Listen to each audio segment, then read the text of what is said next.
Welcome to పూరా local. అంతరిక్షంలో సూర్యుడి చుట్టూ దీర్ఘవృత్తాకారంలో తిరుగుతున్న ఓ ఆస్ట్రాయిడ్ క్రమంగా భూమి మీదకి దూసుకొస్తుందని నాసా శాస్త్రవేత్తలు తెలిపారు. అసలు ఆ గ్రహం ఏంటి, ఎందుకు భూమి మీదకి వస్తుంది, ఆ గ్రహం భూమి మీదకి వస్తే ఎలాంటి నష్టం సంభవిస్తుందో తెలుసుకుందాం. 2024 YR4గా వ్యవహరిస్తున్న ఈ ఆస్ట్రాయిడ్ను సైంటిస్టులు 2023 డిసెంబర్లోనే గుర్తించారు.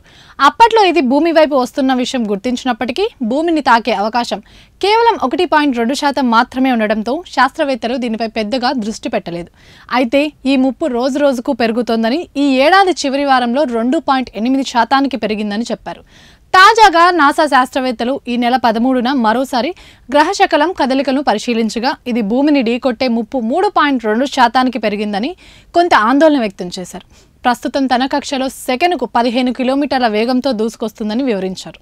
దీర్ఘ వృత్తాకార కక్షలో తిరుగుతుండడం కారణంగా కొన్ని రోజుల్లో ఈ గ్రహశకలం కనిపించకుండా పోతుందని, తిరిగి 2028లో కనిపిస్తుందని వెల్లడించారు. సుమారు 60 మీటర్ల వైశాల్యంతో ఉన్న ఈ ఆస్ట్రాయిడ్ గనుక భూమిని తాకితే ఆ చుట్టుపక్కల 50 కిలోమీటర్ల పరిధిలో జరిగే భారీ విధ్వంసం వివరించలేదని తెలిపారు.